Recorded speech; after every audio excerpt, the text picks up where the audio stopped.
Okay, तो हमारा जो आखिरी एक कैरेक्टरिस्टिक्स बचा था वेक्टर प्रोडक्ट का। तो if you remember, vector product के हमने कैरेक्टरिस्टिक्स देखे थे 5 ऑफ देम। एक हमारा बाकी था और वो आपको बेसिकली ज्योमेट्रिकल मतलब बताता है वेक्टर प्रोडक्ट का। तो सपोज हमारे पास एक पैरेललोग्राम है, वी हैव अ पैरेललोग्राम, और उस पैरेललोग्राम के दो एडजेसेंट साइड्स ओ ए, ये पी बार रिप्रेजेंट करता है, और ओ बी ये क्यू बार रिप्रेजेंट करता है। दोनों में एंगल थीटा है।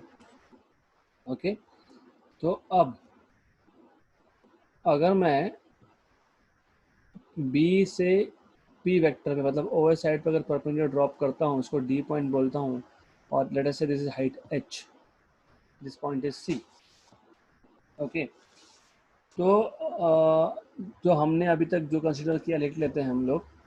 Late O A bar is equal to P bar, then O B bar is equal to Q bar,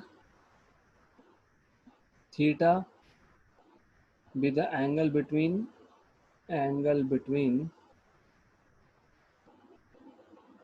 p bar and q bar. All right, उसके बाद हमने एक परपेंडिकुलर ड्रॉ किया है, और we have considered that these two sides represent, these two vectors represent two adjacent sides of parallelogram. p bar and q bar represent two adjacent sides of parallelogram, और हम लोगों ने फिर एक बी पॉइंट से नीचे एक परपेंडिकुलर ड्रॉप किया है। Drop a perpendicular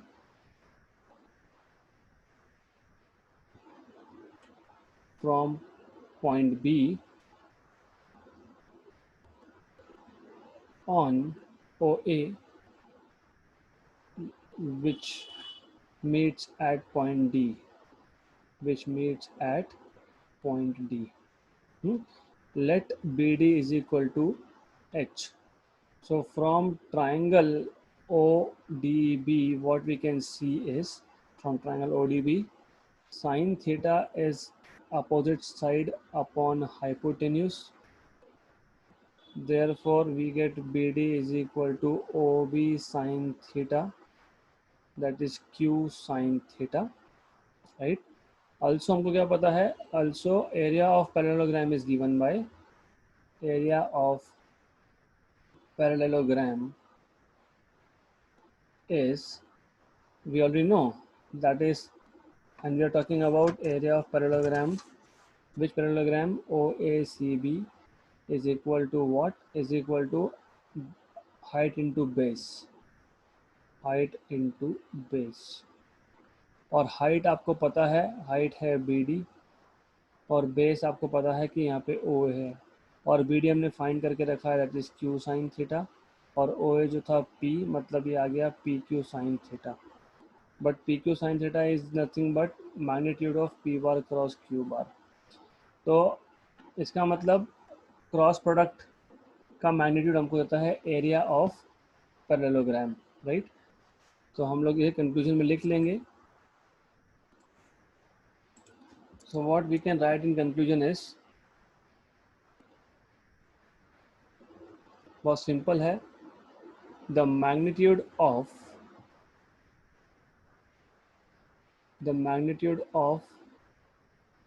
cross product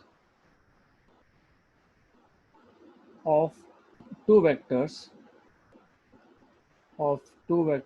क्योंकि यहाँ पे p बार और q बार का जो क्रॉस प्रोडक्ट का हमने मैग्नीट्यूड लिया था, is numerically equal to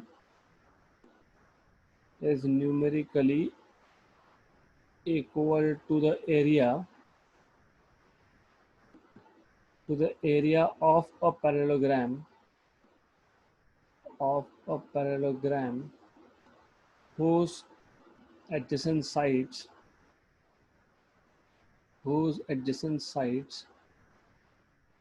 represent the two vectors, right? तो बहुत इजी है, I am repeating it again. तो हमने क्या किया, हमने एक पैरेललोग्राम लिया है OACB, उसके दो एडजेसेंट साइड्स हमने रिप्रेजेंट किए दो वेक्टर्स के साथ, OA equal to P bar, OB equal to Q bar, और दोनों वेक्टर्स में एंगल थीटा है, राइट। फिर हमने B पॉइंट से, मतलब B point is the end point of Q बार, मतलब ये Q बार का हेड है, वहाँ से एक परपेंडिकुलर ड्रॉप किया हम लोगों ने P वेक्टर पे। क्यों? क्योंकि हमको हाइट चाहिए एरिया निकालने के लिए। तो जो ट्राइंगल बना है राइट एंगल ट्राइंगल ODB, हमने वहाँ से देखा sine theta is opposite side upon hypotenuse, so sine theta is BD upon OB, so BD is OB sine theta and OB is Q, so Q sine theta.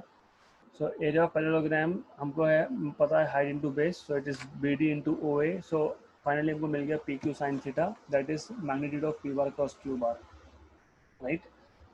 तो हमारा conclusion ये है कि the magnitude of cross product of two vectors is numerically equal to the area of parallelogram whose adjacent sides represented two vectors।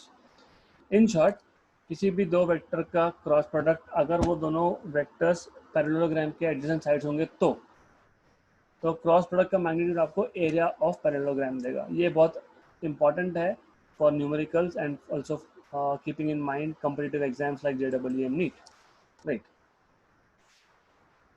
तो that was end of your syllabus, updated syllabus, क्योंकि जो calculus का part है वो इस साल के लिए रिमूव कर दिया है, but you will be learning it in mathematics, maths में आएगा ही वो, इंटीग्रल कैलकुलस, डिफरेंशियल कैलकुलस, तो we need not to worry about it. जब भी ज़रूरत होगी तो मैं आपको बताऊंगा वैसे। तो we'll start with example 2.1, और as I told you in last lectures, हम लोग सॉल्व एग्जाम्पल्स प्लस एक्सरसाइज के क्वेश्चंस करते हैं। तो विल स्टार्ट विथ फर्स्ट। हमको बोला है express vector AC bar in terms of AB bar and CB बार। बहुत इजी है यहाँ पे, और डायग्राम भी दिया है। So from figure what we can say is, from figure head of AC bar coincides with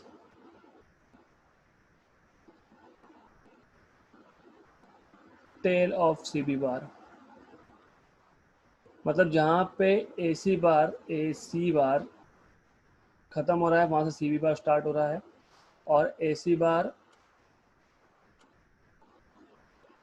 and CB bar ये triangle के दो साइड्स है, are two adjacent sides of triangle taken in order, adjacent sides of triangle taken in order,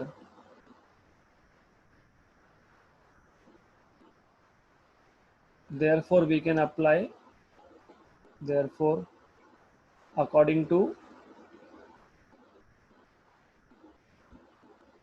triangle law of vector addition, triangle law of vector addition हम लोग लिख सकते हैं इसको। so we can write it like this, AC bar plus CB bar is equal to AB बार। हमको AC bar को in terms of AB and CB represent करना था, तो हो गया। So AC bar is equal to AB bar minus CB bar, right. So equation one represents or expresses AC bar in terms of AB bar and CB bar। बहुत simple सा question था, सिर्फ हम लोगों ने triangle law of vector addition use किया है यहाँ पे, और by using triangle law of vector addition we have shown AC bar is equal to AB bar minus CB bar, मतलब we have represented AC bar in terms of AB bar and CB bar. तो बहुत easy था। Let's move to next question, right. तो from the following figure determine the resultant of four forces, A1 bar, A2 bar, A3 bar and A4 bar.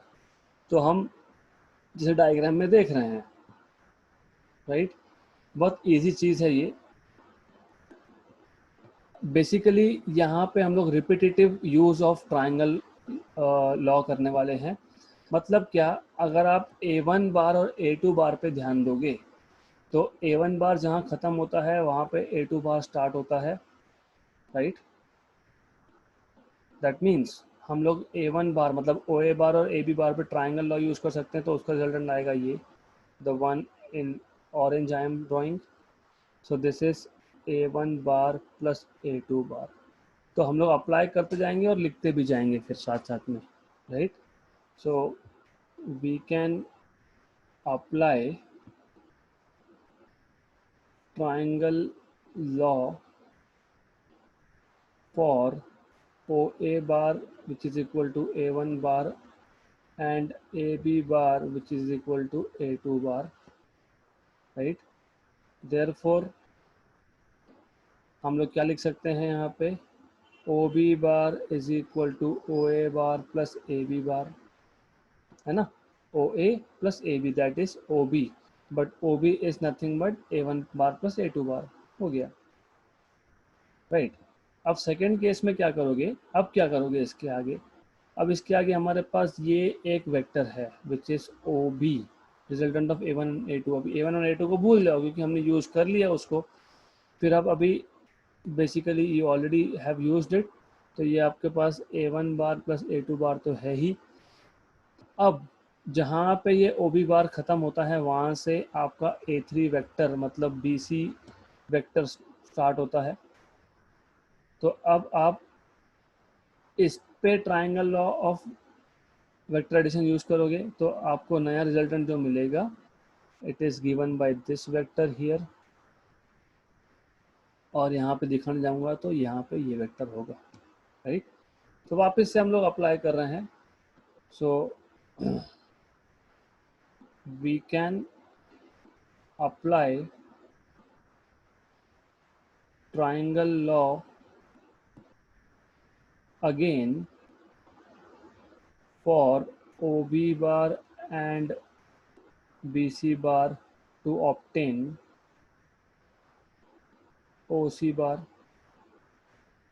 Therefore आपको OC bar मिल जाएगा is equal to OB bar plus BC bar, और OB bar जो है हमारे पास A1 bar plus A2 bar plus, मतलब OB bar तो A1 बार प्लस A2 बार था, और BC बार जो है BC वेक्टर जो है वो A3 वेक्टर है।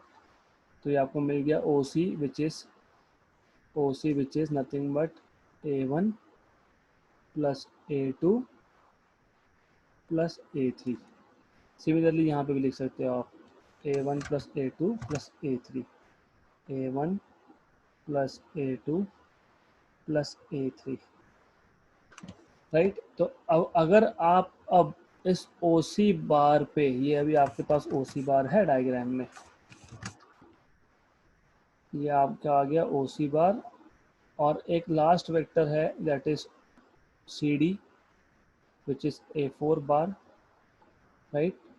अब वापस से यहाँ पर ट्राइंगल लॉ यूज हो सकता है क्योंकि जहाँ पे C बार खत्म हो रहा है वहाँ पे D बार स्टार्ट हो रहा है, तो हम लोग एक बार और कर सकते हैं। तो रिजल्टेंट आपको मिलेगा OD बार, तो आपको रिजल्टेंट मिल जाएगा यहाँ पे OD बार ऑलरेडी, मतलब A5 वेक्टर जो है वो रिजल्टेंट आएगा आपका OD बार। तो again using triangle law we get OC bar plus CD bar is equal to OD bar, right. OC bar आपको ऑलरेडी पता है A1 bar plus A2 bar plus A3 बार था, और CD बार जो है वो A4 बार है। तो ये आपको मिल गया रिजल्टेंट OD बार, जिसको डायग्राम में A5 बोला है, A5 बार बोला है, राइट। तो हो गया हमारा, हमने रिजल्टेंट निकाल दिया। सो A1 बार A2 बार A3 बार A4 बार, इनका रिजल्टेंट है A5 bar which is OD बार। मतलब फाइनली अल्टीमेटली मैं ये रेड में दिखा देता हूँ, अल्टीमेटली ये जो वेक्टर है आपका OD वेक्टर, ये रिजल्टेंट है फाइनली, राइट। सिर्फ हमने क्या किया, repetitive use of triangle law किया है। तो बहुत सिंपल सा एग्जांपल है, you don't have to put a lot of efforts in solving this, बहुत सिंपल सा एग्जांपल है। नेक्स्ट एग्जांपल भी बहुत सिंपल है।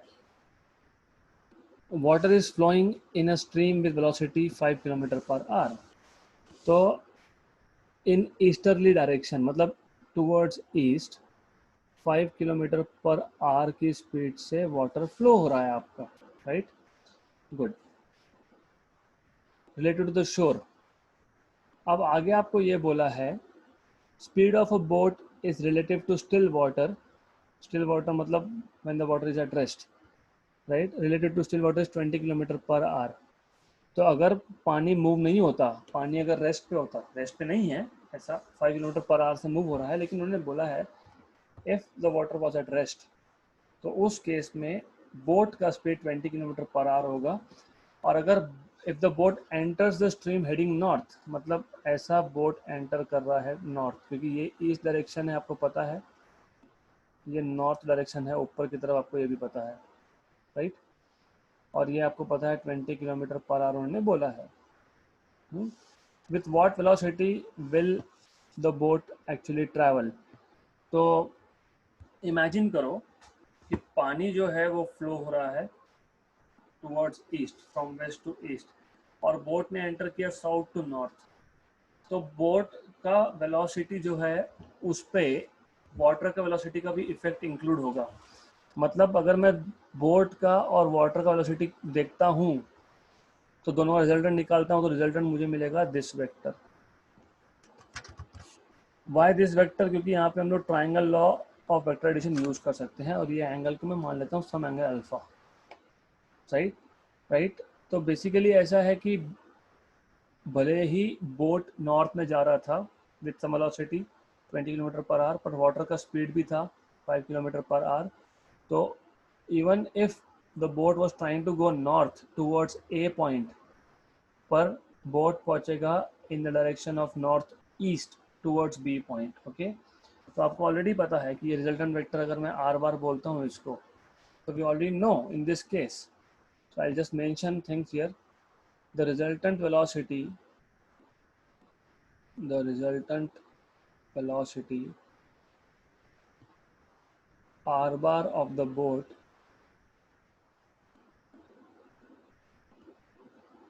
can be obtained by adding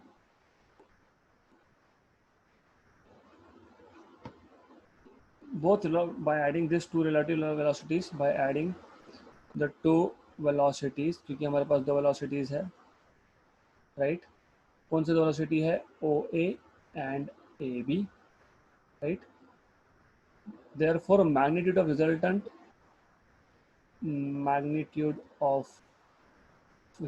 velocity is, बहुत इजी है ये। आर बार आपको पता है इसका मैग्नीट्यूड कैसे लेते हो आप? पहले वेक्टर का हमने किया है, हाँ, हमने रेजोल्यूशन ऑफ वेक्टर में भी सीखा है, हमने ये जब हमने रिजल्टेंट वेक्टर निकाला था यूजिंग पैरेललोग्राम लॉ, उस केस में भी हमने देखा था कि हम लोग क्या कर सकते हैं। So R is OA² plus AB²। अगर वो भी नहीं पता होगा तो ये सीधा सीधा ये आपका पाइथागोरस थ्योरम से भी हो सकता है। तो 20² प्लस AB था 5², तो दैट इज 425, और अंडर रूट ऑफ 425 20.61 km/h आता है, राइट? करेक्ट। तो हमको मैग्नीट्यूड तो मिल गया, हमको पूछा है वेलोसिटी। तो वेलोसिटी मतलब स्पीड और डायरेक्शन, तो डायरेक्शन भी चाहिए। तो डायरेक्शन के लिए मैंने वहाँ पे एंगल अल्फा मेंशन किया है, right? So direction of are bar is given bye, direction of are bar is given bye tan alpha, basically tan alpha, that tan alpha is what? Opposite side AB upon adjacent side OA।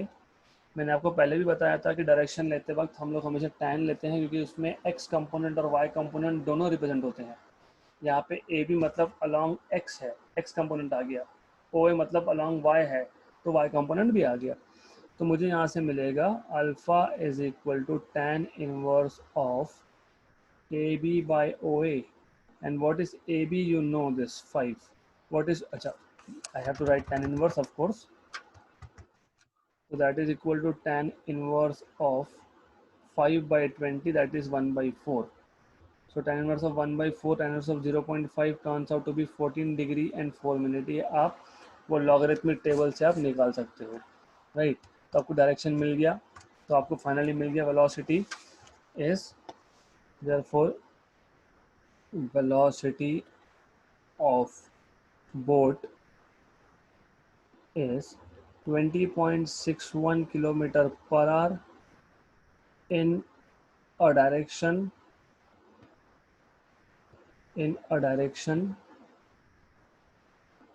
14 degrees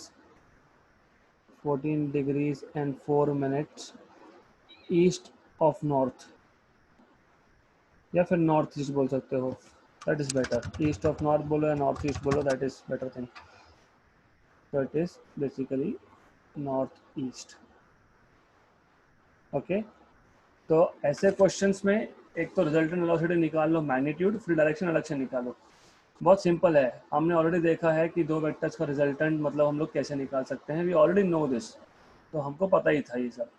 तो we need not to worry about other things. It is very easy, simple question था.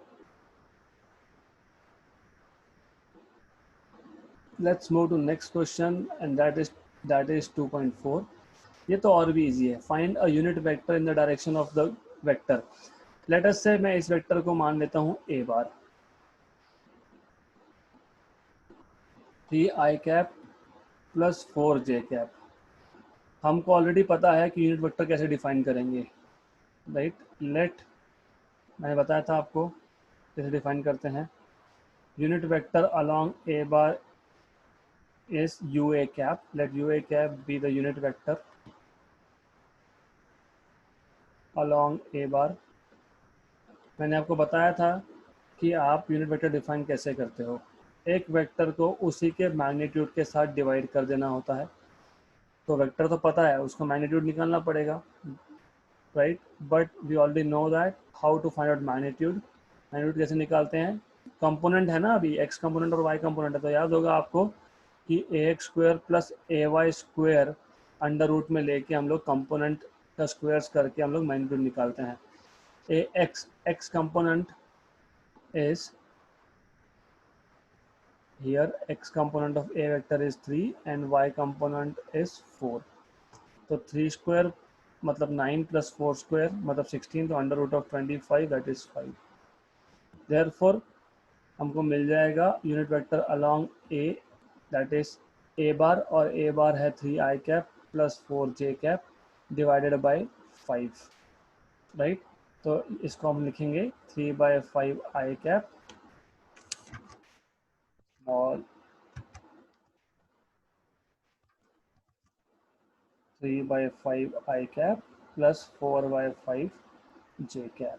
ये आपका आ गया unit vector along a bar. तो extremely simple है ये. This is nothing, extremely simple case.